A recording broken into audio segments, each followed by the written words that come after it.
Bueno, arrancamos con el video. Hola, ¿cómo están? Hoy vamos a hacer el video que tanto me tardé en hacer de el trabajo práctico de análisis metagenómico. Eh, Vamos a arrancar ya, que va a ser largo, así que la idea sería poder hacerlo todo junto, así vamos viendo paso a paso qué es lo que vamos haciendo y así van entendiendo toda la pipeline. Aunque la verdad que es un trabajo práctico que está bastante bien armado. Obviamente no porque lo armamos nosotros, sino porque lo armó la gente de Quime, como dice acá. Tomamos este trabajo práctico porque la verdad que está muy bien, está muy bueno, es muy completo. ¿Qué es esto de Quime? Bueno, como dice acá en el TP. Kimi es un paquete de análisis que está pensado para análisis de microbioma. Lo que hace es agrupar un conjunto de algoritmos y paquetes y nos los dejan listo con las versiones para que funcione todo en conjunto y entonces nos soluciona bastante eh, la puesta a punto, digamos, de la pipeline. Nosotros tranquilamente podríamos trabajar sin Kime, podemos ir instalando los distintos programas por separado y también funciona y es válido. Lo que tiene Kime es que simplemente nos facilita el trabajo de tener todo ese conjunto de paquetes e incluso van agregando paquetes versión a versión, entonces siempre está bueno para ver qué cosas nuevas hay, qué de nuevas análisis o enfoques podemos darle a nuestras pipelines. Voy a partir ya asumiendo de que la teórica de Pufo y las diapositivas que están cargadas en la plataforma ya están vistas, así que voy a asumir que ya saben lo que es Amplicon Sequencing y un poco también las clases anteriores, ¿no? De NGS, porque al final vamos a hacer un análisis de NGS. Entonces, yendo directo al trabajo práctico, lo primero que tenemos que hacer, obviamente, es instalar Kime. Entonces, Kime es bastante fácil de instalarlo porque trabaja en Conda. ¿Se acuerdan que también habíamos hablado de Conda? Que Conda es un gestor de paquetes o de algoritmos, ¿no? Que nos permiten instalar distintos programas y sus dependencias y de alguna manera, digamos, utilizando los ambientes nos permite evitar el problema de las versiones, ¿no? Si tengo dos programas que funcionan en dos versiones de Python distintas, en vez de andar viendo yo qué versión de Python tengo que instalar para cada uno, Conda se encarga de gestionar eso por mí y puedo utilizar ambos programas sin que haya conflictos, ¿no? Entonces, Kime es un ambiente de Conda en el que nos va a instalar todos los programas en las versiones correctas o en las versiones en las que Kime se encarga de que o nos garantiza que todos los programas funcionen. Entonces, obviamente, si queremos instalar Kime 2, primero tenemos que instalar Conda. Entonces, acá ya está la línea de comando de qué es lo que tenemos que hacer, ¿no? Todo lo que está en el fondo negrito es línea de comando que vamos a tirar en la terminal, pero antes de eso, veamos de dónde salió este código, ¿no? Entonces, eso en realidad viene de venir acá y escribir conda, por ejemplo, y entonces acá tenemos installing conda. Esperamos que cargue la página. Y entonces, Conda nos ofrece distintos productos, podríamos decir, ¿no? Por un lado está Anaconda, que es como el producto más grande, que incluso lo podemos instalar en Windows, eh, que nos viene con un gran número de programas como RStudio, Spider, Network Jupyter, y unos cuantos paquetes para análisis como Matplotlib, etc. Pero nosotros, como queremos usar solamente Kime, en realidad no nos interesa instalar un montón de paquetes. O sea, si alguno está interesado puede hacerlo. Instalar Anaconda es como instalarnos, digamos, o no todo, pero gran parte del paqueterío. Como nosotros queremos utilizar un solo programa en particular, esto no carga, podemos irnos a el segundo producto que nos ofrece Conda. No, pero no me quería entrar. Em, que se llama Mini Conda, que es una versión reducida, que tiene lo mínimo indispensable para que Conda funcione. Bueno, acá podemos ver, ¿no? Una imagen que estaba también en el TP, esto de que tenemos Conda como gestor de programas, Miniconda, que es la versión mínima que necesitamos para que funcione, y luego tenemos Anaconda. ¿No? Bueno, no está queriendo andar, no sé por qué. Vamos a dejarlo ahí, porque no quiere. Qué cosa, ¿eh? Siempre que quiero mostrar algo en esta materia, por A o por B, algo me falla. Bueno, nada, cuestión que ahí podemos ir a instalar, a descargar el instalador, que el instalador si le vamos al de Linux, ¿no? Si lo vamos a instalar en Linux, si lo vamos a instalar en Windows, nos va a descargar un archivo .exe, ¿no? Típico de los programas de Windows, le damos doble clic y se instala y nos va a aparecer ahí la aplicación para utilizar los programas que queramos. Si lo queremos instalar por Linux, lo que nos va a descargar es, fíjense, un archivo .sh, que es un archivo que en realidad es un script de Bash. Entonces, podemos descargarlo si estamos utilizando Windows y vamos a utilizar nuestro Ubuntu desde Windows. Podemos descargarlo como cualquier archivo y luego, en realidad, en vez de utilizar este comando, simplemente usamos el segundo. Fíjense que acá en realidad, como no entra en la pantalla, ahí está, son dos comandos separados, ¿no? Por un lado ¿qué particularidad tiene este? Bueno, que cuando van al botón, digamos, de descargar, si quieren, en vez de descargar, hacen clic secundario y copian el vínculo, ¿no? Cuando sí, el ¿cómo es? Copiar dirección de enlace, y esta es la dirección de enlace que les va a descargar, y utilizan este comando, wget, que es un comando que lo que nos permite hacer es descargar eso, links desde la terminal. Entonces podemos ir al directorio que nosotros querramos en la terminal, y en donde estemos parados, ejecutamos este código y se va a descargar este archivo. Vamos a hacerlo, así ven. Pero vamos a ver acá qué tengo. Entonces, esta es mi terminal de Ubuntu, ¿verdad? Ya la tienen vista, ya la tienen conocida. Y vamos a hacer ls. Entonces, bueno, acá yo la tenía descargada. Vamos a borrarla. Ahí está. Hice rm y lo borré. Ahí está. Solo tengo rlibs, bultest, wwa, miniconda, tools, nada, carpetas que están ahí en mi directorio de trabajo. Y entonces voy a hacer wget y link, ¿no? Uy, no, eso es de Zoom. Ahí está.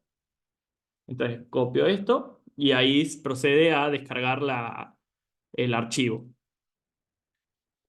Como no le indiqué dónde lo va a descargar, lo descarga en el directorio de trabajo, ¿no? Que es exactamente donde estaba. Bueno, lo borré para volver a instalarlo.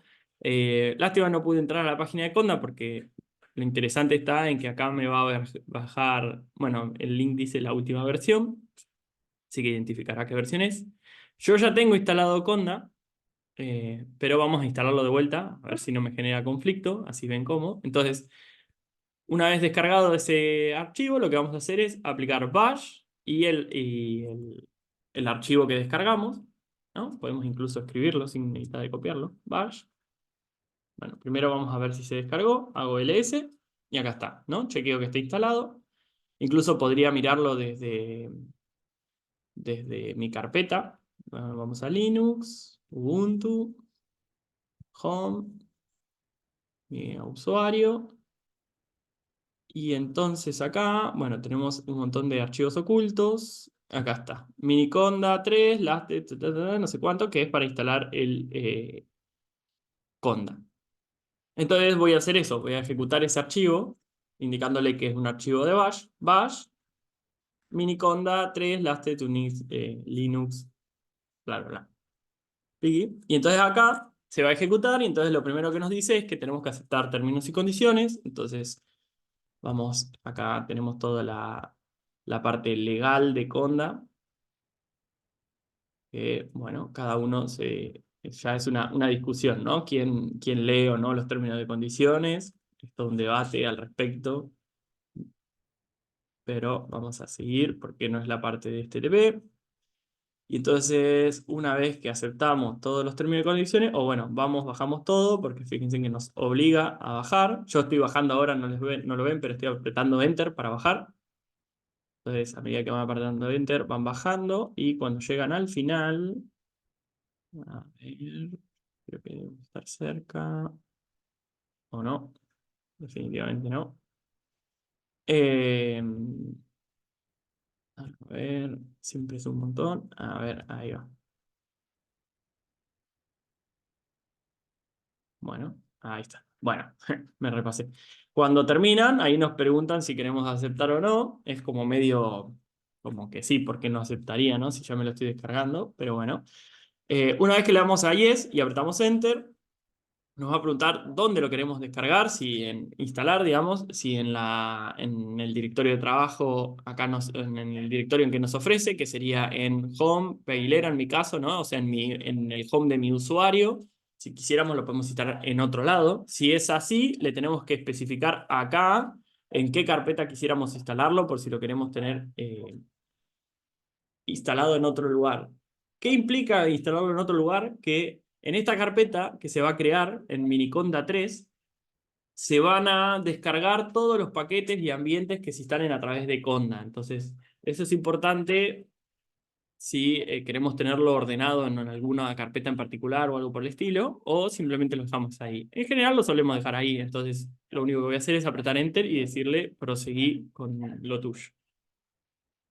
Bueno, obviamente como yo ya lo tengo instalado, me dice error, el archivo ya existe, pero bueno, ustedes cuando le dan Enter, arranca la instalación sin debería tener ningún problema. Una ventaja que tiene Conda, por ahí para los que empiecen después en algún momento a trabajar en servidores, es que no requerimos permisos de superusuario para trabajar con Conda. Entonces, eso nos facilita un montón a la hora de trabajar porque podemos trabajar sabiendo que no vamos a romper nada, porque como no tenemos permiso de superusuario, ninguna configuración particular de la computadora se va a ser modificada porque simplemente vamos a trabajar con los permisos mínimos. Entonces, eso también está bueno, principalmente cuando empezamos a trabajar por ahí que tenemos mucho miedo de romper todo. Trabajar desde Conda sabemos que nunca se va a romper nada, porque lo que es Conda es simplemente una carpeta con archivos que se descargan, y si rompimos algo, de última borramos la carpeta y la volvemos a instalar y no pasa nada, digamos, no modifica ninguna configuración que después sea irreversible. Bien, entonces, una vez que tengan instalado ya Conda, podemos chequear su instalación escribiendo Conda. A ver, debería de... Ahí está, ya me estaba preocupando. Déjenme un segundo que Zoom me está molestando un poquito. Ahí está. A ver si puedo mover esto. Ahí está. Bien. Y entonces vemos acá que me devuelve, cuando yo escribo Conda, me devuelve el help, digamos, o el manualcito de qué comandos tiene Conda disponibles, ¿no?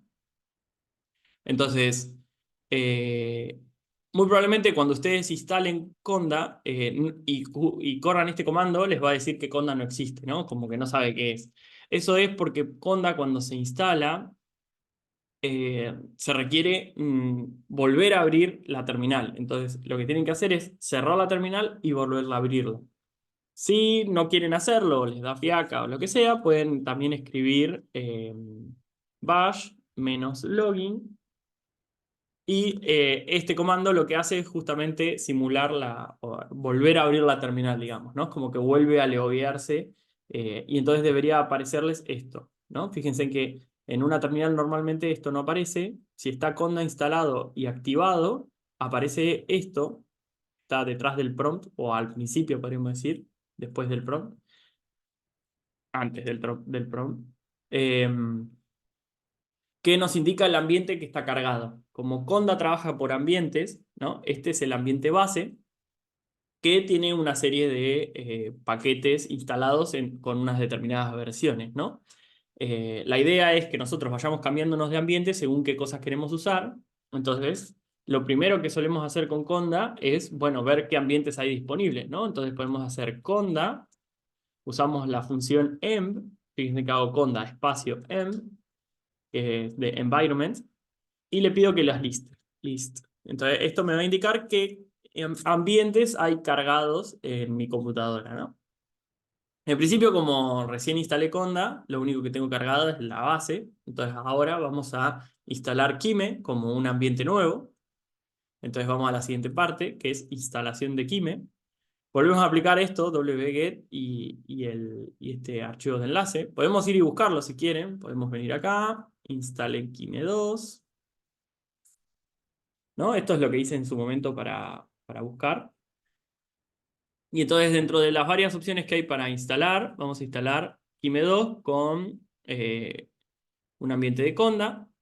Entonces acá tenemos distribución para amplicones, para metagenoma, una distribución mínima, ¿no? Como distintas opciones que cargan distintos programas, ¿no? Cada una de estas cosas es Kime o ciertos programas de Kime cargados o no. Entonces vamos a ir por Linux y vamos a, como el TP es de análisis de amplicones, vamos a usar el Amplicon Distribution. Y entonces acá ya directamente nos indica uy, cuál es el comando que tenemos que aplicar. Entonces, simplemente podemos utilizar este comando y se instala o se genera el paquete. Fíjense que el comando arranca con conda env create. Esto es porque va a crear un ambiente. El "-n" indica el nombre que va a tener ese ambiente. ¿Se acuerdan que el primer ambiente, el ambiente que yo tengo, se llama base? Este se va a llamar Kime2 Amplicon 2024.5, ¿no? Ese va a ser el nombre. Si quieren lo pueden modificar. Simplemente agarran la línea de comando, modifican esto y le ponen el nombre que quieren. Kime2 y listo.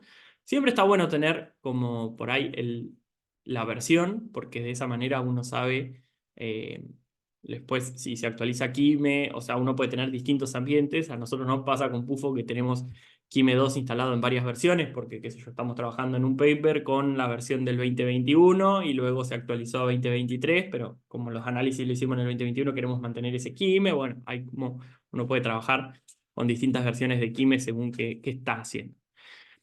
Y luego para indicarle justamente qué paquetes instalar y en qué versiones, hay un archivo, fíjense que acá le indicamos un file, que es este que está acá, que es un archivo que es una receta al final que le indica instalame R en tal versión, Python en tal versión, no sé, Matplotlib en tal versión, Dada en tal versión. Son distintos programas, todos con una determinada versión en específico, que es la que funciona, o la Kime 2024.5 está chequeado que todo anda. Entonces lo que tenemos que hacer es descargarnos este archivo. Entonces copiamos este archivo, que si se fijan es el que está acá, usamos la función wget y le damos a descargar. Entonces vamos a hacer eso, copio esto y lo pego acá. Ahí empieza a descargar. Oh, no lo encontró. A ver, por ahí el que copié del TP está viejo. Voy a copiar este que está acá. Copiar. Wget. Pegamos. Ahí está. Sí, se ve que el que estaba en el TP ya se murió. Bien, ahí se descargó. Vamos a chequearlo. Acá está. Voy a borrar el de Miniconda si no molesta. RM, Miniconda. Este archivo ya una vez que se usó y Conda se instaló ya no sirve para nada. Entonces lo borramos para que no moleste. Pueden dejarlo tampoco. Es gran cosa, pero bueno, que eso es grande, molesto. Bien, y ahora ya tenemos este archivo. Entonces lo que podemos hacer ahora es utilizar este comando para cargar o generar el ambiente de Conda, porque ahí simplemente descargamos la receta de paquetes. Entonces venimos acá, copio eso, lo pego acá, espacio, y vamos a cargar el archivo. Ahí está. Kime2, Amplicon, guión 2024.5, Python 3.9, de Linux, Conda y IML. Bien, le damos a Enter. Acá va a ir trabajando. Va a leer esta receta y va a instalar todos los paquetes que son necesarios para crear este ambiente. Ahí va a ir buscando todos en la base de datos, todos esos paquetes. Em,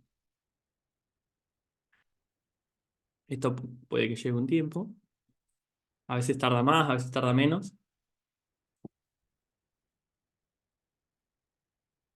Y entonces lo bueno, como para no ser muy repetitivo, pero lo bueno de trabajar con Kime es que nos garantiza que todos los paquetes que están en este ambiente funcionan.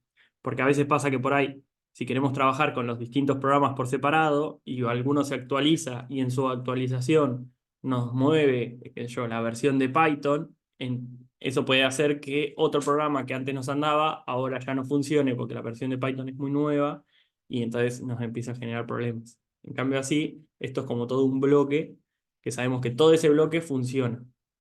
Y ya nos olvidamos del problema de las versiones, ¿no? Lo cual es muy cómodo. Bien. Bueno, acá está esta parte, ¿no? Que dice el TP de crear el ambiente. Entonces, cuando hagan el TP, tengan cuidado con este link que parece que está roto o lo copié mal. Eh, y bueno, y acá nada, remuevo el instalador igual que hice con el de Conda. Entonces, vamos a ver si esto. Bueno, mientras esto está instalando, vamos a seguir viendo el TP a ver qué más dice. Entonces, acá hay que activar Kime. Entonces, cuando nosotros generamos un ambiente, como este que tenemos el de base, y ahora cuando esto termine vamos a tener el de Kime, siempre que arranquemos la terminal, Conda por defecto arranca cargando el base, por eso se llama base. Y nosotros cada vez que queramos usar el de Kime, tenemos que cargarlo, es decir, cambiar de ambiente. Entonces, para cambiar de ambiente lo que usamos es Activate. Fíjense que le decimos conda activate y le indicamos qué ambiente queremos usar. Si después tenemos varios ambientes, con conda emlist vemos qué ambientes hay y con activate elegimos cuál activar, ¿no? Bien, mientras se genera el ambiente, entonces vamos a hablar un poco de los datos que tenemos. Entonces, el TP este va a trabajar con los datos de este paper, que consisten en muestras de microbioma en distintas partes del cuerpo, ¿no? Y que a su vez a un set de muestras se le aplicó antibiótico y a otro no. Son muestras que se secuenciaron en un Illumina, en un secuenciador Illumina. Obviamente se secuenció, entonces dijimos, el ARN ribosomal 16S y se amplificó la región hipervariable B4, que es una región hipervariable bastante popular. Entonces, para los datos, para obtener esos datos, lo que vamos a hacer es descargarlos de este link que está acá. Fíjense que también es un link que está en el TP, así que si se rompió en el TP el link, porque qué sé yo, se actualizó o lo que sea, podemos volver a vamos a ir de vuelta para acá arriba. Perdonen que estoy moviendo mucho la página, la pantalla. Volvemos acá al TP original del cual saqué los datos. Y acá podemos descargar con el link que sabemos que funciona, ¿no? Entonces, de esta manera, en Sample Data, que debería ser el mismo link que tenemos acá, descargamos la que se llama metadata. ¿Qué es una metadata? Bueno, eh, o le solemos llamar a esa información que tienen las muestras que no son los datos que nosotros tomamos en un experimento, ¿no? Sino que simplemente es la metainformación que tiene esas muestras. En este caso, es la información de cada muestra a qué pertenece, si al grupo que fue tratado con antibióticos o al grupo que no, y a qué tejido o parte del cuerpo pertenece esa muestra. Entonces, ahora cuando esto termine, bueno, está ahí luchando por instalar o buscar los programas. Bueno, podría pausar esto y cuando instale seguimos, ¿no? Creo que va a ser mejor. Em, bueno, para terminar con esto y después lo pauso. Entonces, de esta manera obtenemos la metadata, esa información de qué es cada muestra. Y luego con este link de acá, que también está en el TP, descargamos lo que son las secuencias, ¿no? En formato FASTQ.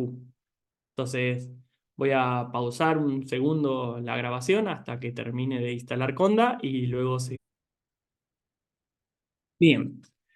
Bueno, una vez terminado de instalar entonces el ambiente de Conda, chequeamos con Conda mlist que esté efectivamente instalado. ¿Se acuerdan que antes solo aparecía base? Bueno, ahora aparece también Kime 2. Entonces, lo que tenemos que hacer para que realmente estos paquetes, el ambiente esté activado, es decir, que todos los paquetes estén funcionando correctamente, hay que activarlo con esto. Bueno, acá queda medio raro el código. Ahí está.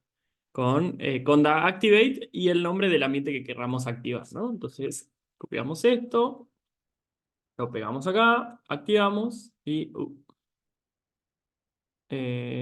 turum. Porque, claro, el nombre es distinto ahora porque le copié el nombre como estaba en la página de Kime. Entonces vamos a poner amplicon menos 2024.5. Sí, este video está con errores y todo para que se vea la realidad. Ahí está. Y entonces ahora me cambió el base por todo este nombre. Obviamente este nombre es horrible, es muy largo y la mitad de mi prompt se va en este nombre nomás. Entonces, bueno, estaría bueno cambiarlo. Pero bueno, vamos a dejarlo ahí. Bien, ya tenemos Kime activados, es decir, que todos los paquetes que contiene Kime ya están listos para ser usados. Entonces, seguimos entonces con el TP. Entonces ahora vamos a descargar la metadata. Esperemos que este link funcione. Si no, bueno, vamos a la página de Kime y no lo copié. Y lo actualizamos. Entonces, wget. Le cambio el nombre, en vez de que se llame sampledata.tcb, le dejo exactamente igual. Bueno, nada, un detalle, ¿no? Acá puso wget, luego "-o" para indicar el nombre del archivo, cómo se va a llamar, y luego el link que va a descargar. Sí, como esperábamos, el link está muerto, entonces volvamos a el TP original. Ahí va. Y descarguemos entonces la data. Vamos a copiar el link. Bueno, al final el TP de docs no va a ser tan útil. Ahí está. Ahí descarga. Veamos. ls. Y acá está sample data. Voy a aclarar todo esto porque me puse a grabarlo sin crear una carpeta para el TP. Voy a hacer mkdir TP metagenoma. Metagenoma. Y voy a mover entonces el sample data. Voy a borrar el IM2 YAML, ese que es la receta, y voy a mover sample data a TP metagen. Y me muevo ahí adentro. CD P metagenoma. Bien. Pensé que entonces ahora estoy en TP metagenoma, ¿sí? Por favor, tengan cuidado con eso. Bien, entonces ya descargamos esta muestra. Vamos a ver qué tiene adentro este archivo. Podemos, de vuelta, usar el... Vamos a cerrarlo. Podemos usar acá las carpetas tal cual.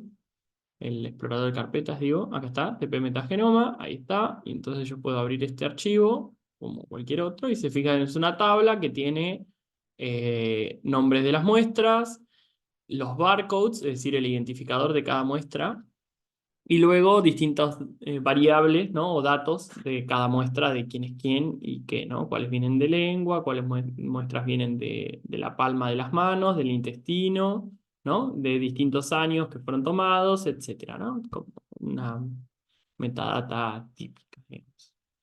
Bien, sigamos con el TP. Entonces ya tenemos los datos de la muestra. Entonces ahora hay que descargar las secuencias. Entonces acá nos dejan, volvemos a tener el mismo wget, ¿no? Y cómo se va a llamar el archivo que descargamos, que si se fijan es .zip, está zipeado, así que hay que desipearlo. Si se fijan, hay una línea de comando para desipearlo, podemos hacerlo así o con WinRAR, típico como cualquier archivo zipeado, ¿no? Esto solemos trabajar. Vamos a hacerlo todo junto, entonces copio, son dos comandos que voy a correr al mismo tiempo. Entonces venimos acá, pegamos, ahí está, descarga el primero y ahora lo desipea. Aprieto Enter. Ahí está. Vamos a ver qué hay acá. Y entonces tenemos el archivo zip, que está en rojo, y el archivo descomprimido.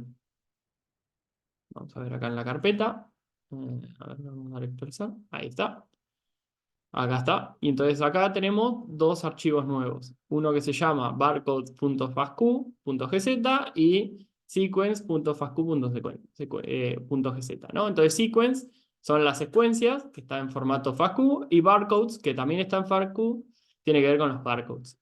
Esto tiene que ver con cómo es que se procesaron las muestras. Las muestras están todas secuenciadas como todas juntas en un mismo archivo y lo que distingue qué secuencias pertenecen a una muestra o a otra es justamente eso, los barcodes, ¿no? Esas secuencias previas a cada lectura o al principio de la lectura que le indica, el que luego nos va a indicar a nosotros a qué muestra pertenece, ¿no? Porque antes de juntar todos los ADNs en un mismo tubo y secuenciarlo, a cada tubo se le ligó un oligonucleótido, que es el que estaba ahí que es único de cada muestra, y luego se juntaron todas las muestras en un único tubo y se mandó a secuenciar eso.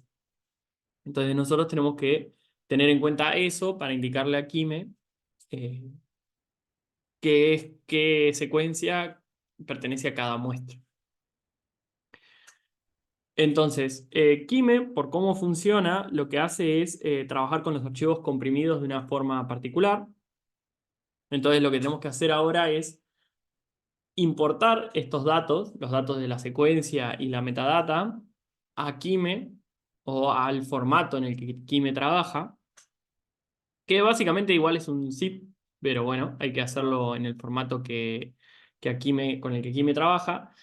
Estos formatos con los que Kime trabaja, Kime les llama artifacts, Kime artifacts, y entonces cada archivo, cada artefacto de Kime, digamos, Kime cuando lo comprime lo rotula de una determinada forma para saber a qué corresponde. Si es un archivo que corresponde a secuencias, si es un archivo que corresponde a, no sé, taxonomía, a filogenia, a conteos, a metadata, él le va dando un rótulo distinto. Y entonces los artefactos de Kime son los datos, pero con un rótulo para que Kime sepa cuando nosotros le pedimos que ejecute una determinada acción, qué hacer con ese artefacto, digamos, ¿no? Entonces, el primer paso que tenemos que hacer es importar Entonces dijimos los datos, es decir, comprimirlos de forma que Kime lo rotule. Esta parte ya como no tenemos que usar los links rotos, podemos seguir con el TP, pero es lo mismo. Una vez descargado todo, acá importamos a Kime, acá está un poco la explicación. Y entonces, para importarlo aquí, me tenemos que indicarle cómo está codificado o estas secuencias, ¿no? Si es una secuenciación pairent, single end, si están cada muestra por separado, o en un archivo por separado, o todas las muestras en un archivo único, ¿no? Entonces, en este caso, le indicamos de esta forma. El tipo de secuenciación es este de acá, que es single end y EMP es que está codificado todo, que están, como dice acá, multiplexadas las muestras, ¿no? Están todas las muestras en un único archivo y que lo distinguen son los barcodes. Entonces, copiamos esto como está, lo pegamos acá y le damos Enter.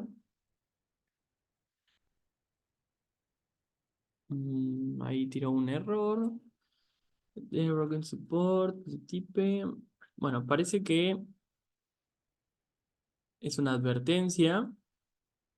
En principio no pareciera que sea un error. Ahí está. Cuando Kime, lo lindo que tiene Kime es que cuando las cosas funcionan, al final te indica con un mensaje en verde que se pudo crear el archivo correctamente. Cuando hay problemas te sale un cartel en rojo. Entonces eso nos va indicando si la cosa va bien o va mal.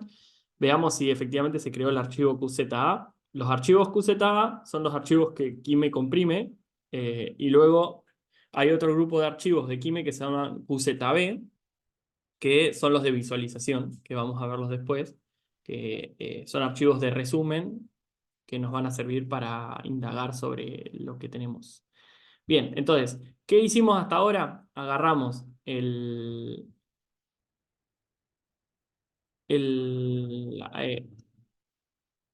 ¿dónde está?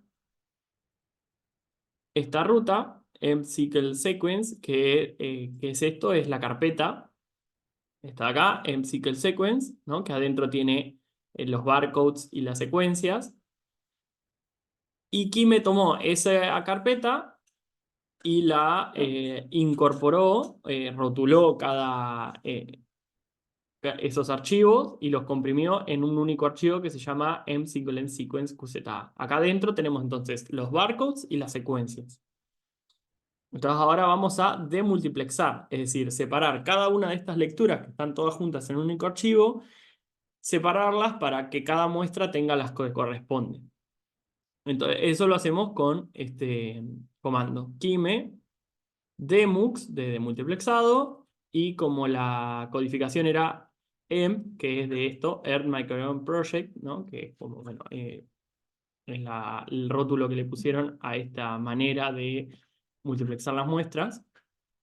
Y le vamos a indicar entonces eh, el archivo de secuencias, que es este QZA que acabamos de crear, los barcodes de cada barcode a qué muestra pertenece. Eso lo teníamos en el sample data, si se acuerdan, en el sample data, vamos a abrirlo de vuelta, teníamos una columna de las muestras y una columna de los barcodes. Entonces, estas son las dos columnas que ahora va a utilizar Kime para identificar cada muestra a cada barcode. Y luego, como tenemos el archivo de los barcodes, podemos de esa manera eh, separar las muestras, ¿no? Le indicamos en qué columna de esa metadata están los barcodes, el barcode sequence, eh, y luego nos va a devolver dos outputs. Fíjense en que esto es inputs, metadata, metadata, ven cómo lo va rotulando, y menos menos o es outputs. Entonces nos va a devolver dos archivos. Nos va a devolver un demux.qza y un demuxdetails.qza. El primero es la salida que nosotros queremos, que es un único archivo, pero que adentro tiene separadas cada lectura para cada muestra. Y otro que es el correction details, que es si hubo algún problema, bueno, nos va a indicar eh, qué problemas hay. En general, si las lecturas se cargaron bien, no se suele usar mucho este output, pero bueno, vamos a ejecutar esto como está.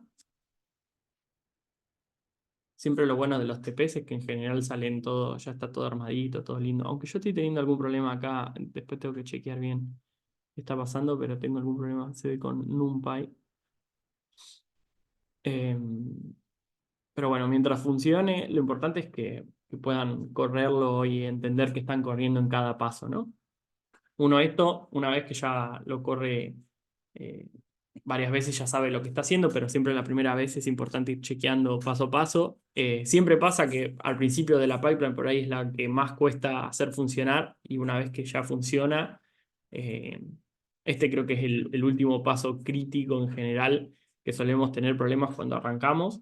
Después ya los siguientes pasos, como ya está todo importado en Kime, sale bastante con fritas. Entonces ahí se generan los dos archivos. Podemos mirarlos acá en la carpeta. Vamos a actualizar. Ahí está, aparecieron demuxqza y demuxdetail. Fíjense los tamaños. Siempre está bueno chequear el tamaño de los archivos, porque si uno de estos aparece en cero, por ejemplo, es como está vacío, ¿qué pasó? Uy, uy, ya te tengo que dar. Bien.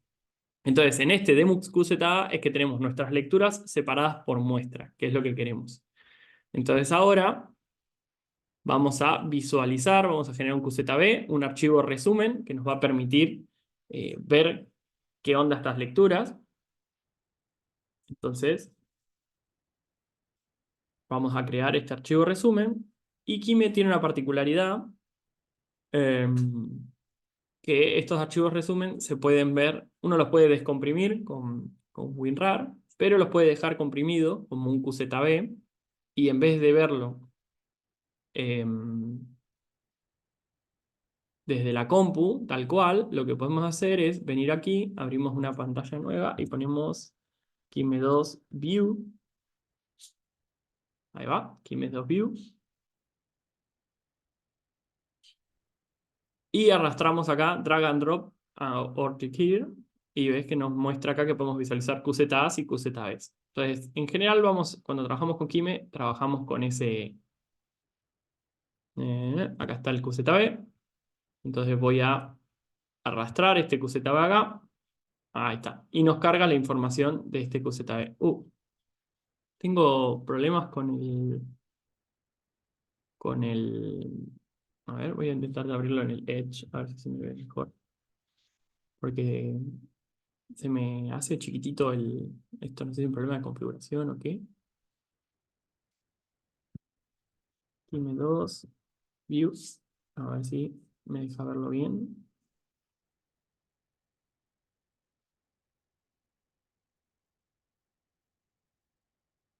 Ahí, drag and drop, rojo.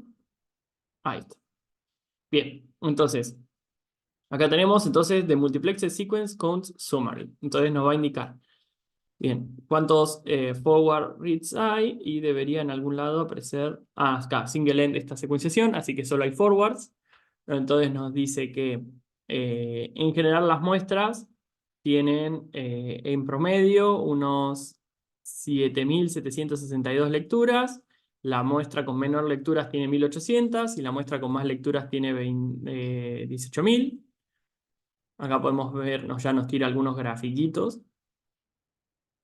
eh, ¿No? Un histograma de la cantidad de número de muestras según la cantidad de lecturas. Entonces, el promedio de lecturas estaba como por acá, ¿no? Porque tenemos varias lecturas, casi un poco más de 12 lecturas que tienen menos de que será 3.000 reads. Y acá tenemos muestra a muestra, cada una de las muestras, cuántas lecturas tiene, ¿no? Entonces así tenemos un registro de cuántas lecturas hay por muestra. Entonces esto siempre es importante chequearlo, ¿no? Ver que esto esté correcto, que no haya ninguna muestra que esté rara o algo por el estilo, ¿no? Y acá tenemos una segunda solapa donde nos muestra la calidad, ¿no? Fíjense cómo la calidad decae fuertemente acá. Este es un gráfico tal cual el que habíamos visto en la clase de FastQC. Es interactivo, eso es simpático. Podemos agarrar y hacer zoom en alguna región en particular que querramos. Fíjense cómo acá se muestran los box plots, ¿no? Entonces, cómo funcionaba este gráfico, ¿no? Entonces, este es el número de pares de bases. Entonces, si nos paramos en el 85, por ejemplo, este box plot se forma de todas las muestras que tenemos, ¿no? ¿Qué calidad tienen en la base 85, ¿no? Y acá está el Quality Score, que es el FRED que también habíamos visto. Ahí está. Entonces, claramente esto como está, va a haber que tratarlo, hay que hacer un tratamiento de calidad, porque fíjense en que acá las muestras decaen un montón de calidad.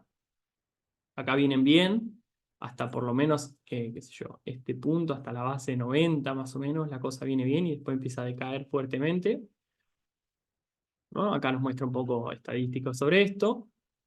Bien, y todo este archivo es simplemente un resumen que nos permite ir chequeando cómo está la secuenciación, ¿no? Bien, vamos a cerrar esto y seguir.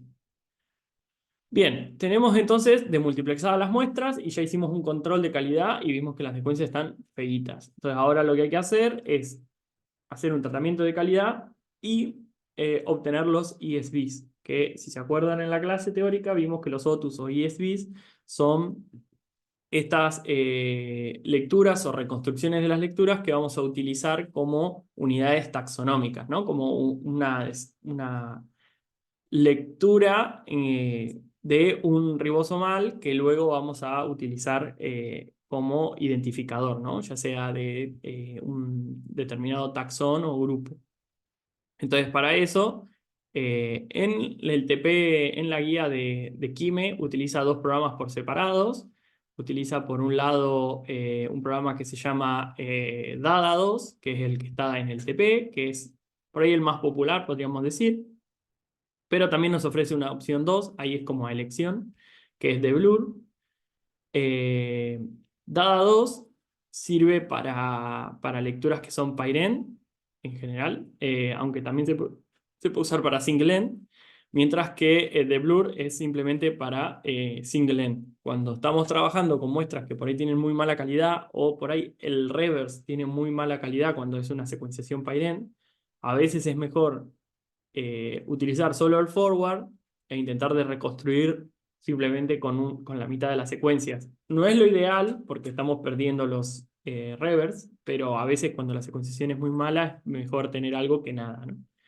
Bien, entonces acá en el TP vamos a utilizar Dada. Acá hay una explicación de qué hace cada parámetro, pero en principio eh, le vamos a setear el demux. Fíjense que lo que hacemos es primero llamar al programa, Kime2, Dada2, y vamos a utilizar el método de noise single. Después hay otro método que es double para ¿cómo es esto? Pairen. Eh, y luego le indicamos el input, ¿no? Que va a ser el demux QZA. Menos menos P son los parámetros, entonces acá le vamos a indicar dos parámetros. Dada tiene unos cuantos parámetros, o sea, se puede tunear bastante esto para que obtener la mayor cantidad de lecturas. Acá este es el punto que por ahí es más artesanal de toda la pipeline, en la que en base a cómo fue esa calidad que estuvimos viendo en nuestras lecturas, tenemos que setear bien en qué punto cortar o no, y según cómo cortemos obtendremos más o menos lecturas. Entonces este es un punto fino en el que hay que pensarlo un poquito, no tirarlo así porque sí, porque puede dar, uno puede tener mejores resultados, ¿no? Porque al final acá, Dada lo que va a hacer son varias cosas. Va a arrancar primero haciendo un control de calidad y en donde vea lecturas que decaigan de un determinado umbral, corta esas lecturas. Entonces, ese parámetro lo seteamos con petrunlen, ¿no? Entonces, lo que va a hacer este comando es ir recorriendo la lectura desde la posición 120 en adelante, y en donde encuentre una calidad mala la va a cortar. Entonces, si nosotros movemos este umbral, obtendremos más o menos lecturas, porque no solo es que la corta, sino que si la calidad es muy mala, directamente va a eliminar esa lectura completamente. Entonces, a veces cuando la secuenciación es muy mala, trabajar con Dada de forma correcta nos puede permitir obtener más cantidad de lecturas de buena calidad, que si nos ponemos muy estrictos, por ahí se filtran demasiadas y son lecturas que por ahí son buenas, ¿no? Como que bueno, uno tiene que jugar ahí un poco. Pero bueno, esto como es un TP, simplemente vamos a correrlo, pero para que lo tengan en cuenta que el seteo de parámetros del DADA es importante. Bien, y luego el ptrim lo que va a hacer es cortar nucleótidos de la región 5', digamos, en el extremo inicial de las lecturas. Y luego nos va a devolver, si fíjense, en tres outputs. Estos dos de acá y este de acá. El primero, nos va a devolver las secuencias, un archivo de secuencias de estos ESB reconstruidos. Luego nos va a devolver una tabla de conteos que nos va a decir cada uno de estos ESBs, cuántas veces aparece en cada una de nuestras muestras. Esta es la tabla con la que después vamos a hacer análisis, gráficos. Esta es como la tabla que más nos interesa, tal vez. Aunque bueno, el de las secuencias también va a ser importante para luego identificar quién es quién, ¿no? Porque hasta acá simplemente son secuencias. Después, si queremos saber de estas secuencias cuántas son E. coli, cuántas son Salmonella, cuántas son las distintas bacterias, tenemos que trabajar con este archivo para identificar quién es quién. Pero luego, para identificar cuánto hay de cada cosa, bueno, está esta tabla. Y por último, un último archivo que es stats, que es un poco estadísticas o bueno, unas métricas de cómo fue todo este proceso, ¿no? Cuántas secuencias filtró, cuántas secuencias quedaron. Ahora lo vamos a ver.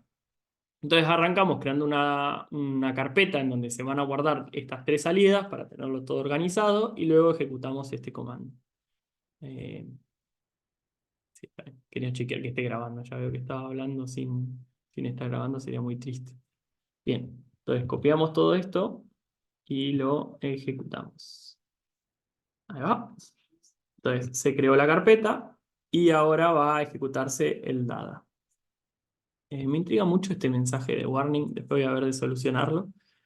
Bien, vamos a ver acá en las carpetas, si le doy a actualizar, ahora aparece dada2 output, y entonces esto va a trabajar. Esto puede que tarde bastante, dependiendo de cuántas lecturas tengamos, tardará más o menos. Este TP tiene muy poquitas lecturas, porque la idea es que se corra rápido y también está bueno para chequear que todo funcione correctamente. Cuando uno está ejecutando esto, obviamente no nos devuelve el prompt, y a veces una pregunta que uno se hace es, bueno, ¿esto está corriendo, no está corriendo, qué está pasando? Lo que podemos hacer es chequear si está trabajando. Entonces, piensen, voy a hacer clic secundario acá en el Ubuntu y voy a crear uno nuevo. Voy a abrir una terminal nueva. Nosotros podemos abrir tantas terminales como querramos, ¿sí? No es que porque tengamos una abierta no podemos abrir otra. Y voy a utilizar el comando htop, ¿sí? Con htop voy a ver cómo está trabajando la computadora. Entonces, En mi caso, mi computadora tiene 4 núcleos, fíjense, acá están trabajando, y puedo ver qué procesos son los que se están ejecutando.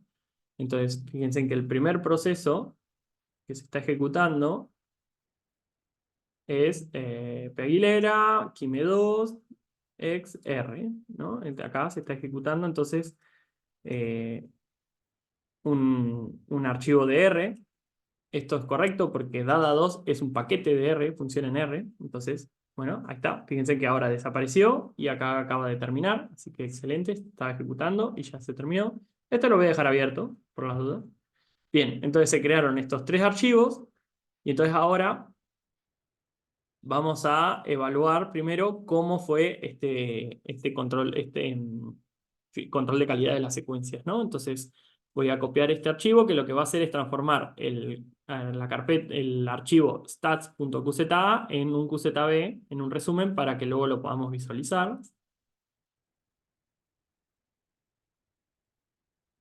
Ahí va. Entonces abro acá en el Edge un nuevo view. Vamos acá a dada output y a ver, debería de aparecer ahora, ¿no? Está todavía generando el... Ahí está, ahí terminó. Entonces acá debería aparecer ahora, ahí está, stats.qzb, lo arrastro hacia el KimeView, ahí está. Y acá me aparece entonces una tabla que tiene las distintas métricas de lo que fue ocurriendo, ¿no? Entonces acá tenemos las muestras, vamos a tener datos para cada muestra.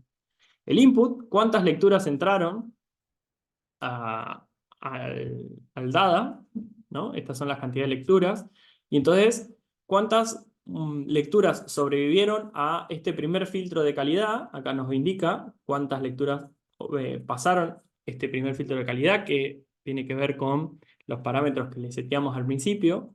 Acá nos lo muestra en porcentaje, cuántas en porcentaje sobrevivieron. Luego, ¿cuántas sobrevivieron al denoise? Este es un proceso propio de Dada que tiene que ver con la probabilidad de que esa lectura tenga un error o no. Entonces, en vez de mirar nucleótido a nucleótido, en qué punto, digamos, hay una calidad baja, lo que hace Dada es estimar la probabilidad de que la lectura completa sea errónea, ¿no? Entonces, si la probabilidad es muy baja de que esa lectura esté errónea, la mantiene, pero si la probabilidad es muy alta, en base a, ¿no?, a las calidades de los nucleótidos, la elimina. Entonces, este proceso eliminó, si se fijan, un par de lecturas y luego también hace un proceso de eliminado de quimeras, ¿no? Donde chequea que esa lectura que yo tengo pertenezca realmente a un ribosomal y no a una mezcla de ribosomales, ¿no? A una mezcla de dos lecturas distintas. Y entonces me muestra acá el porcentaje de las que sobrevivieron, ¿no? Y entonces cada muestra de acá, entonces obtuvo, en este caso, se quedó, digamos, del total de mis lecturas, reconstruyó el 68% como ISBs, está el 73%, y podemos de esta manera ver la peor muestra, la muestra que más pérdida tuvo, entró al DADA con 3.800 lecturas y se terminó quedando con 1.400, ¿no? Nos quedamos solo con un 36%. Y la muestra a la que mejor le fue, entró con 10.000 y se quedó con 77, ¿no? Entonces, bueno, esta tabla es muy útil porque nos sirve para ver qué ocurrió en todo este proceso, ¿no? Y entonces, acá es donde uno a veces itera un poco, ¿no? Va jugando un poco con los parámetros, intentando de por ahí que la peor muestra recupere un poquito más, porque al final de esta vamos a trabajar solo con el 36%, entonces por ahí podemos ajustar esos parámetros para recuperar un poquito más, un poquito menos. Obviamente siempre intentando de mantener la calidad lo mejor posible, porque estamos hablando de probabilidad de error. Entonces, si vamos a agregar un montón de lecturas que tienen una probabilidad de error muy alta, en realidad estamos trabajando con artefactos, ¿no? Y nuestras conclusiones podrían variar.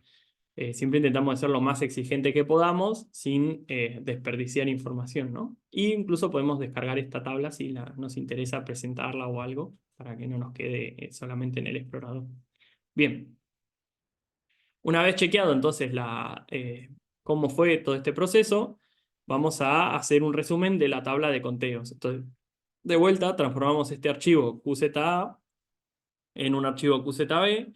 Fíjense que en este caso, como vamos a graficar la tabla, también le indicamos las muestras para tener información tanto, o sea, no solo la tabla de conteos, sino la metadata. Vamos a ejecutarlo. Ahí va.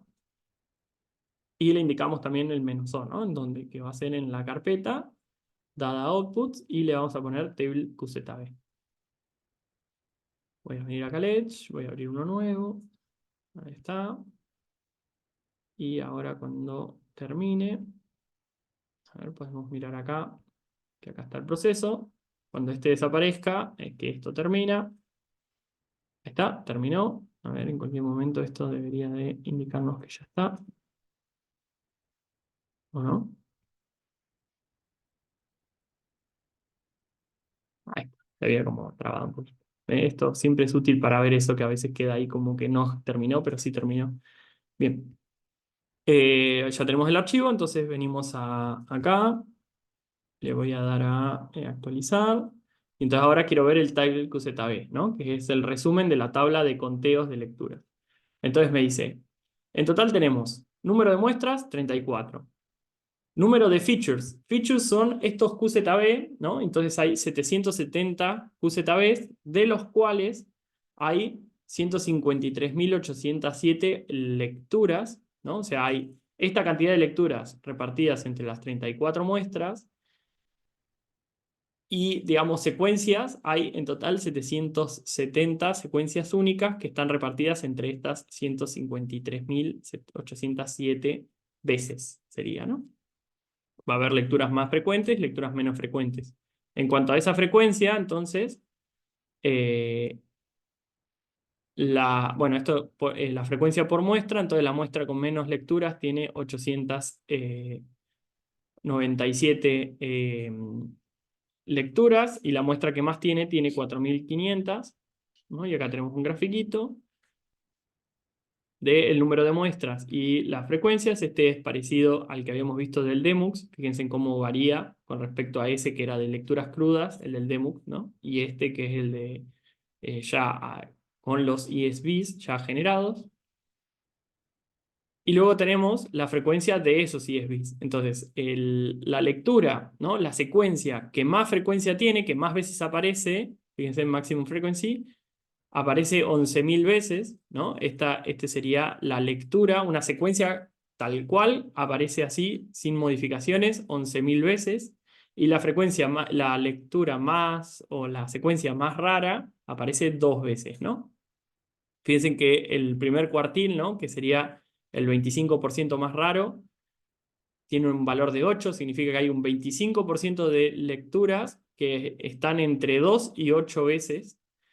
Mientras que el tercer cuartil, que es el 75% de las lecturas, aparece 81 veces, ¿no? Un poco este gráfico intenta representar eso, ¿no? Que la frecuencia de lectura, fíjense que esto es 10 veces, casi todo está entre 10 y 20 lecturas, ¿no? Entre 10 y 20 veces ese feature, esa secuencia aparece. Y luego, a medida que aumentamos la frecuencia, la cantidad de lecturas, de features, es menor, ¿no? Y acá está el feature con más lecturas. Podemos subir acá y tenemos otra solapita en donde nos lo va a mostrar un poco más gráfico. Entonces, acá tenemos las distintas muestras, ¿no? Bueno, los barcodes. Y acá está cada muestra cuántos features tiene, ¿no? Entonces acá está la de menor frecuencia, ¿no? Que tiene muy poquitas, la verdad, y la de mayor frecuencia, ¿no? Uno intenta acá intentar de que sean lo más parejos posibles. Nunca vamos a intentar lograr hacer que sean parejas, pero lo más parejas posible para que sean representativas. Y entonces acá podemos jugar un poco con la metadata, ¿no? Entonces, qué sé yo. Body sites, entonces tenemos acá, esta es la cantidad de muestras, fíjense el número de samples, ¿no? Por cada una de em, estas regiones, ¿no? El intestino, las palmas o la lengua, ¿no? La microbiota en cada uno, y tenemos muestras. Y entonces acá tenemos sample depth, ¿no? La profundidad.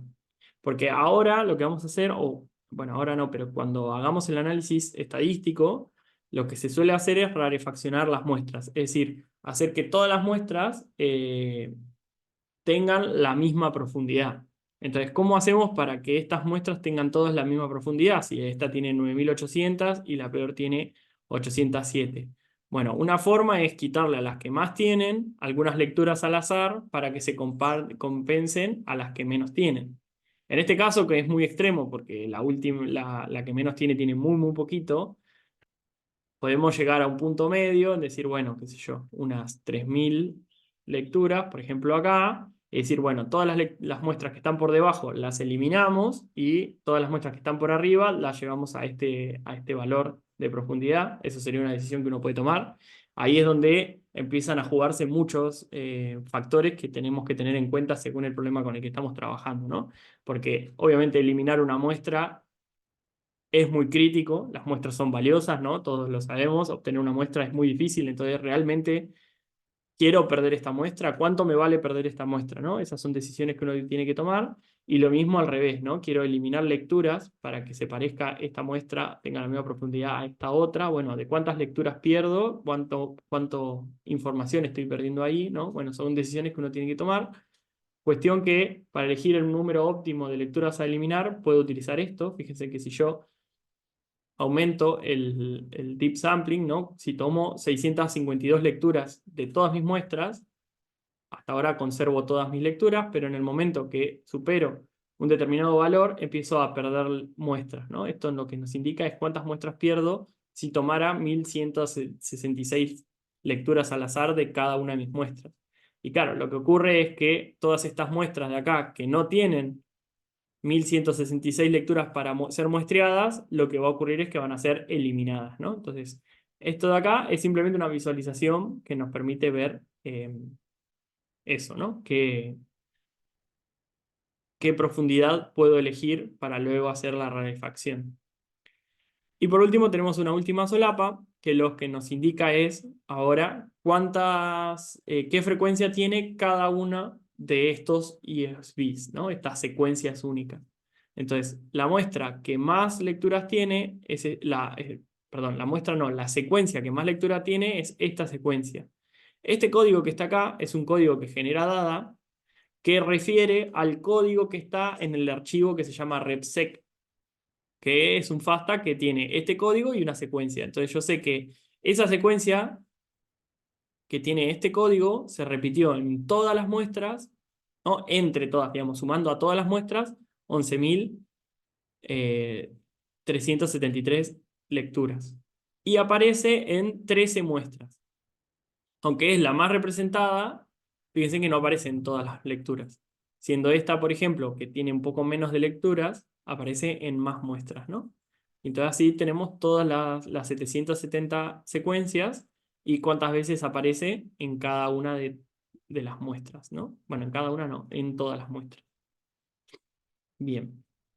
Este archivo también es muy útil para ver cómo fue esto, y entonces uno va un poco iterando entre este archivo y este archivo buscando los parámetros más óptimos del data para cada muestra. Bien, sigamos. Entonces ahora queremos ver ese archivo de secuencias, ¿no? Como identificar, bueno, quién es este fulano de acá, por ejemplo. Entonces, si yo quiero identificar quién es ese, ¿no? Como para ver qué onda, utilizamos este comando que está acá, que nos va a transformar entonces el repsec.qza en un qzb. Volvemos acá, volvemos a pegar esto, hacemos así. Ahí está, ahí lo va a procesar. Vemos acá que está ejecutándose. Por ahí este tarda un poquito. Bien, mientras tanto, vemos que ahora lo que sigue es, ya habiendo chequeado, habiendo iterado con el dada y obtenido así la mejor cantidad de lecturas posibles con mejor calidad, vamos ahora sí a analizar esas secuencias, porque hasta ahora lo único que hicimos fue separar las lecturas entre muestras. Luego agarrar esas lecturas, procesarlas por calidad e identificar ISBs. Bien, ya tenemos los ISBs y ya los contamos. Bien, ahora queremos saber quiénes son esos ISBs y esos conteos que muestras tienen. Entonces, para el análisis de diversidad, lo que podemos hacer es utilizar este programa que está acá, que es el MAP, que también está obviamente dentro de Kime, que lo que va a hacer es un análisis estadístico, filogenético, perdón. Va a agarrar todas estas lecturas estas 770 lecturas y las van a alinear y a determinar la relación filogenética entre ellas, ¿no? Como para saber las distancias filogenéticas que hay entre todas las muestras, entre todas las lecturas. A ver, vamos a ver si esto terminó. Bien, esto terminó, entonces vamos a venir acá, a abrir un nuevo QIMEView. Vengo acá, actualizamos, ahí está, reset QZA, QZB, perdón. Bien, y acá entonces este es un archivo que nos va a indicar la secuencia. Fíjense que acá tenemos los features ID, el nombre de la secuencia como estaba en el archivo anterior. Bueno, ahí lo reordené. Nos indica la secuencia tal cual, entonces esto podemos agarrar, un chequeo que uno puede hacer es copiar esta lectura y blastearla, ¿no? Y ver si el blasteo pega contra algo lógico, ¿no? A veces uno hace ese chequeo por las dudas. Acá nos indica el largo de las lecturas, que es un poco estas dos primeras tablas que están acá, que nos dicen cuántas secuencias hay, 770. El largo mínimo es 120, el máximo es 120, así que todo es 120. Esto está bueno chequearlo porque a veces no siempre tenemos un único tamaño. En este caso son todas de 120 pares de largo, de bases de largo, pero a veces hay variaciones, ¿no? Y lo mismo, bueno, acá en largo los percentiles, pero todo es 120. Entonces, bueno, puede estar interesante. Y entonces acá uno puede ver cada secuencia que corresponde, ¿no? Y de último nos podemos descargar este archivo en un formato FASTA si queremos trabajar con estas secuencias en otro programa o lo que sea, ¿no? Bien. Eh, Algo que tiene, bueno, que no lo mencioné, que tiene Kime, con estos archivos artefacto, que están buenos a veces, es que podemos ver eh, los detalles, no, eso no, acá, la providencia. Cada archivo que nosotros generamos con Kime nos va a ir generando, guardando el historial de dónde surgió, ¿no? Entonces, este archivo, que era el repsec.qza, este que está acá, nos dice que surgió de un archivo que era un demultiplexado, que surgió de una secuencia que se importaron a Kime, ¿no? Entonces uno puede ir siguiendo de dónde proviene tal archivo mirando esto. Entonces a veces cuando empezamos a trabajar y a probar distintas cosas, se nos empiezan a multiplicar un montón de archivos y de repente por ahí perdemos por no poner, etiquetar bien el nombre o lo que sea, el origen, no sabemos bien de dónde surgió este archivo, podemos venir acá y rastrear cómo es que llegamos a este archivo, ¿no? Así que esto es muy, muy cómodo de Kime, que está bueno. Bien, entonces ahora vamos a hacer este análisis filogenético que estábamos hablando, que nos va a servir para luego calcular las distancias que hay entre cada lectura, ¿no? Porque una muestra que tiene todas lecturas que se parecen mucho es más pobre, filogenéticamente hablando, que una que por ahí tiene grupos o lecturas muy diversas, ¿no? Entonces eso ya es un dato muy interesante que nos habla de la diversidad biológica que hay en la muestra, ¿no? Bueno, acá hay una explicación de qué es lo que se hace.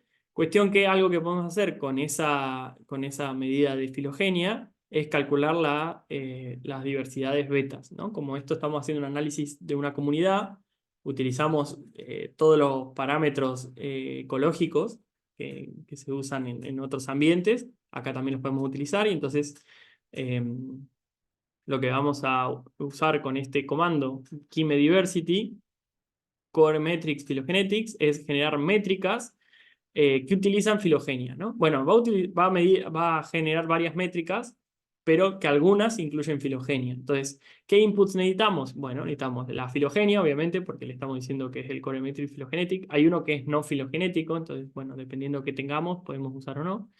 Entonces acá le indicamos que, que utilizar el árbol que estamos creando justamente acá. Ah, no creé la carpeta ahora que veo. No creé esta carpeta. Esperemos. Ah, sí.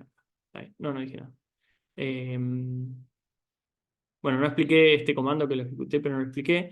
Fíjense que el comando este que estamos usando, que usa maft, lo que nos pide de inputs es el repsec, es las secuencias esas que estábamos viendo, es simplemente las secuencias, las va a agrupar y va a hacer el análisis filogenético de las secuencias, y luego le indicamos un output dir, nos va a crear una carpeta que se llama phylogeny, y ahí va a escupir todos los resultados de este análisis. Mientras que este otro comando, que es el que va a hacer los análisis de comunidad, en el que vamos a tener ya resultados un poco más lindos o más vistosos, Nos pide de input el árbol, fíjense que es el árbol enrutado, o sea, enraizado, perdón, y la tabla de conteos, ¿no? O input, la tabla QZA que obtuvimos de dada. Como parámetro le ponemos sample dip, acá es lo que les decía, estos análisis de diversidad en general requieren estar rarefaccionados, requieren que todas las muestras estén a la misma profundidad, entonces eso en este caso es un problema porque fíjense en que el TP se setea 1103, entonces las muestras que tenían por debajo de 1103 no van a ser incluidas en este análisis, entonces cuando veamos los resultados y contamos cuántas muestras hay, vamos a ver que hay menos, porque se pierden todas las que tienen menos profundidad que esto.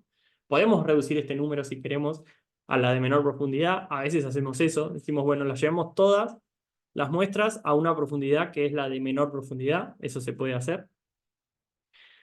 Y eso también es un tema porque la muestra que tiene 9000 lecturas la estamos reduciendo, en este caso, por ejemplo, a 1000 lecturas. Entonces estamos en realidad trabajando casi con un 10% de esa muestra, ¿no? El otro 90% se descarta. Entonces también es una lástima, ¿no?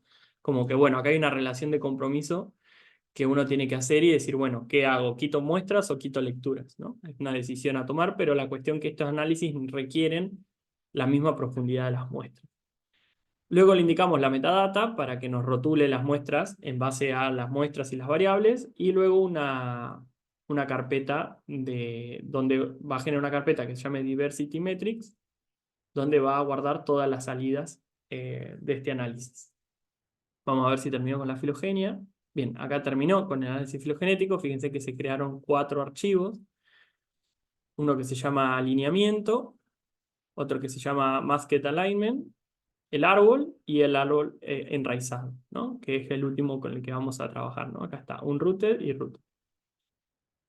Bien, vamos a correr entonces ahora el análisis de diversidad.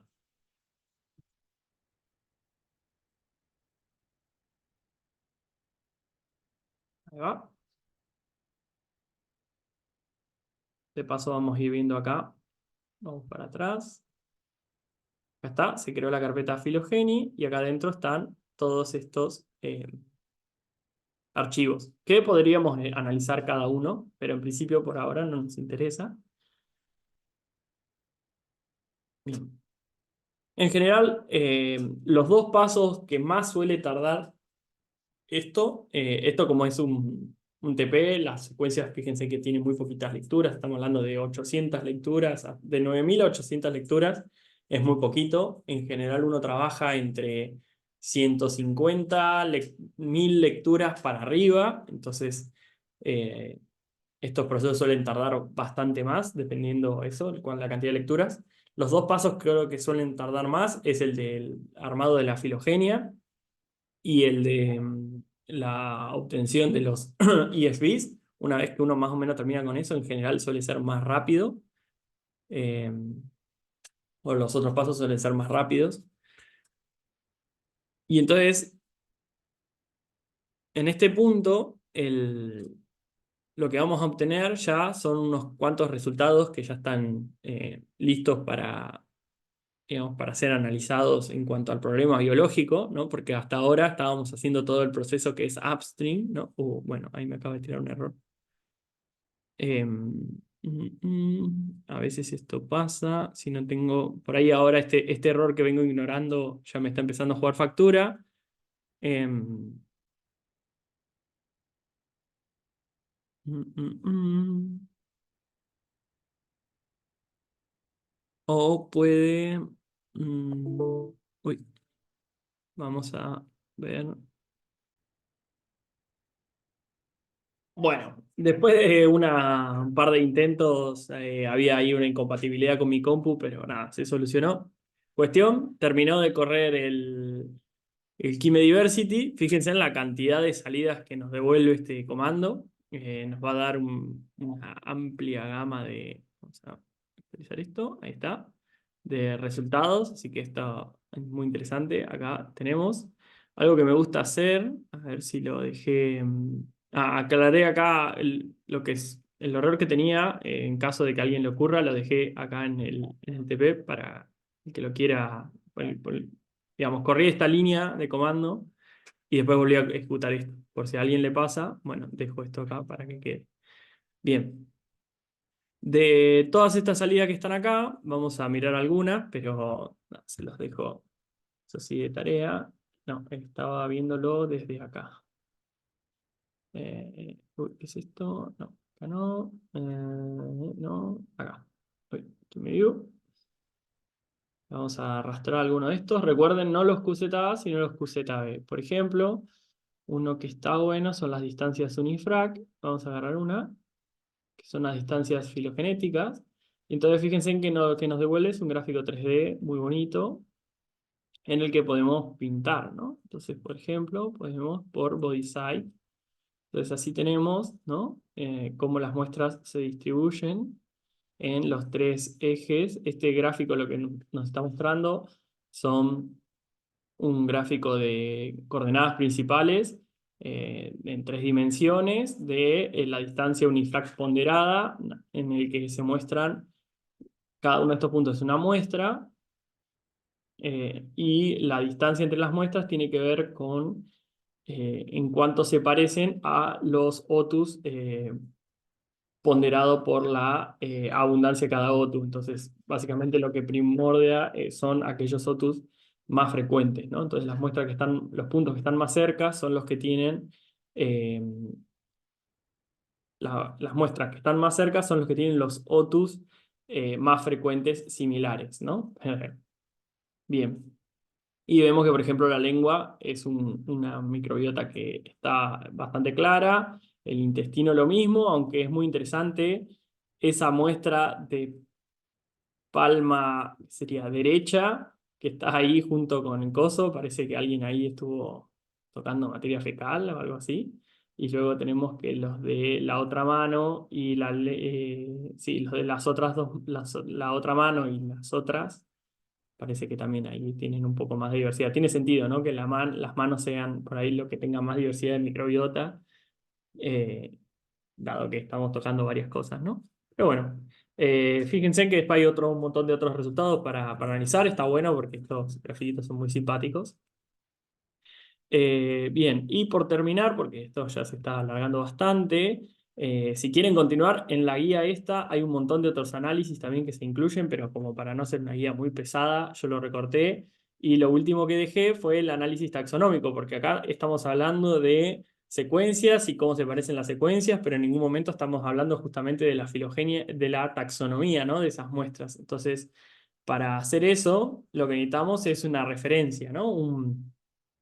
Determinar, bueno, qué secuencia es una E. coli, qué secuencia es una Shigella, ¿no? O sea, una base de datos. Entonces lo que hacemos es descargarnos de este link un clasificador que es un modelo de Machine Learning que está entrenado en base a una base de datos, en este caso creo que era Green Genes, que es una base de datos de lecturas de 16S, y se entrenó para clasificar lecturas, ¿no? Entonces lo que hacemos es descargarnos este clasificador. Uy, uy, uy, yo estoy haciendo cagada. Aquí está. ¿No? Y lo descargamos. A ver, esperemos que no esté caído. Está bien. Hacemos ls. Entonces, si nos fijamos, acá está. Green Jeans, Classifier. Y con este comando de acá, Feature Classifier, Classify Scikit-learn, utilizamos el clasificador. Entonces acá le indicamos dónde está el clasificador, la ruta. Podríamos tener ahí, nosotros por ejemplo, en el grupo tenemos clasificadores puestos a puntos para distintas regiones del 16S. Este, por ejemplo, que descargamos acá en el TP es para la región 5015-806, que es justo la región esta B4, pero si estamos en otras regiones necesitamos entrenar el clasificador en otras regiones, y le indicamos las lecturas, los reads, que están acá, ¿no? En repsex. Entonces, ejecutamos esto y vamos a tener una salida que es la taxonomía, que nos va a decir cada lectura a qué taxón pertenece. Este proceso es un poco más sofisticado, podríamos decirlo, que es simplemente blastear las secuencias porque como está entrenado sobre ese segmento en particular. No es que simplemente toma el... Oh, tengo otro error. Qué mal. A ver, bueno, voy a pausar esto un segundo. Bien, ahí terminó. Nada, era una cuestión de que el link, que ahí lo actualicé, el del TP estaba, no era el correcto a la nueva versión de Kime, entonces nada, lo actualicé el link y ya está. Bien, y acá nos da este archivo, Taxonomy QZA, es un archivo que le va a indicar a cada lectura a qué taxón pertenece. Y entonces ahora podemos tomar un reporte. Ahí vamos. Como para ver un poco eh, cómo fue esta clasificación taxonómica. Vamos abriendo un KeyMeview nuevo. Podría ir cerrando esto, ¿no? Ya los resultados anteriores ya no nos interesan. A ver ahí, cuando esto termine. Ahí está, ahí terminó. Vamos acá. Vamos para atrás. Acá está, Taxonomy QZB. Entonces venimos acá y ejecutamos. Bien, y entonces tenemos cada una de estas secuencias. Recuerden, los features ID eran cada una de las secuencias que teníamos 770 y su clasificación taxonómica desde dominio hasta donde llegue. Fíjense que, por ejemplo, esta lectura no llega a género ni a especie, sino que llega a familia. Esto tiene que ver con el nivel de confianza, digamos. Acá fíjense que tenemos el confidence, ¿no? ¿Cuánta es la probabilidad de pertenecer a ese grupo, ¿no? Entonces, si la probabilidad por ahí de pertenecer a alguna de las especies de la base de datos es demasiado baja, prefiere no jugársela y no la indica, ¿no? Y así con género y puede ir llegando, y hay veces que hay secuencias que llegan por ahí hasta dominio y te dicen que es bacteria y nada más, ¿no? Como que uno tiene que ir viendo qué onda. En general, como estamos trabajando con una región sola del 16S, con la B4, normalmente vamos a llegar hasta género, porque estamos agarrando una secuencia muy cortita, ¿no? Pero bueno, acá tenemos, ven, acá por ejemplo acabo de agruparlo y por ejemplo ven todas estas lecturas de acá, llegan hasta bacteria, ¿no? Bien. Y podemos ver eso de una forma un poco más gráfica, ¿no? Que una tabla gigante. Entonces podemos usar este último comando que es barplot, que lo que va a hacer es graficarnos, hacernos un grafiquito de cómo se fueron cómo es la clasificación taxonómica para cada muestra, ¿no? Entonces así podemos tener un gráfico de barras un poco más simpático que nos indique bien qué pasa. Acá me acaba de tirar un error. Dice invalid value, el directorio no existe. Bueno, acá hay que modificar un segundo el script. Ahí vamos a modificarlo desde la guía para que funcione. Entonces el "-o", diversity metrics, no funciona porque la carpeta se llama diversity core metrics. Entonces vamos a agregarle acá, en vez de diversity-core metrics. Así se guarda este gráfico con los otros gráficos de las métricas, ¿no? Al final es como que tengo una carpeta para los resultados, podríamos decir. Podríamos haberle puesto a esta carpeta resultados o algo por el estilo, ¿no? Esto, la idea es que ustedes entiendan cómo es que se ejecuta esto y ir modificándole según les convenga, ¿no? Que yo en vez de tablet puse una coseta ax, llame conteos de Otus, taxonomía, ¿no? Uno le puede ir poniendo los nombres que uno quiera mientras sepa qué hay ahí, ¿no? Bien, ahí entonces ahora en teoría, ahí está, se generó. Entonces vamos acá a abrir un nuevo view. Vamos a ir entonces a Diversity Core Metrics y vamos a buscar taxa barplots.qzb. Y ahí tenemos, entonces, ahora fíjense, vamos a agrandar esto un poquito. Ahí. Que tenemos nivel 1, esto está por niveles, es de nivel dominio. Fíjense que tenemos cuántas lecturas pertenecen a bacteria, cuántas arqué, cuántas no asignadas. Entonces acá tenemos las distintas muestras y el porcentaje, ¿no? Casi todo es bacteria, ¿no? Podemos irnos a Phylum, por ejemplo, como para tener un poco más de idea, y vamos a ordenar las muestras en base a el body size, ¿no? Hasta ahora vengo jugando con ese concepto. Y entonces fíjense, ahí está, tenemos un gráfico donde tenemos acá primero las de intestino, las de palma izquierda, palma derecha y lengua, ¿no? Y como lo primero que tenemos es el Phylum Firmicutes, luego Bacteroidetes, está principalmente en el intestino, mientras que en las otras, qué interesante, ¿no? Tenemos más protobacteria que Bacteroidetes, y bueno, y podemos jugar con distintos niveles, qué sé yo, podemos irnos a género, ahí va, fíjense cómo la cosa se vuelve un poco más coso, lo ordenamos por body, incluso podemos ordenarlo, fíjense cómo bacteroidetes en el intestino es predominante, en los otros grupos es mucho más diverso, ¿no? Hay de todo, no hay un género muy predominante. Pero bueno, y ahí cuando lo señalamos, tiene chucherías como que, por ejemplo, yo al señalar esto, tengo acá que hay un 61% de bacteroidetes en una determinada muestra, ¿no? Y así podemos ir jugando y luego guardar los gráficos como querramos.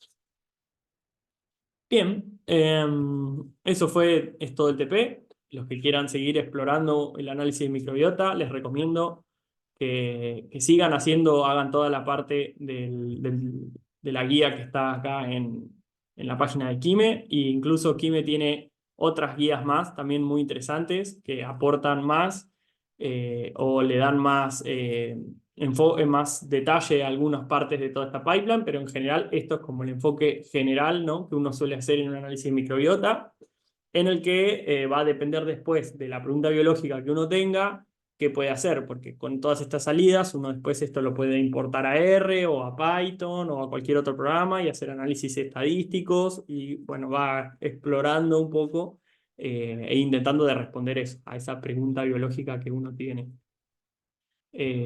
Bueno, y doy por cerrada acá este video. Espero que no sea demasiado pesado, así que saludos.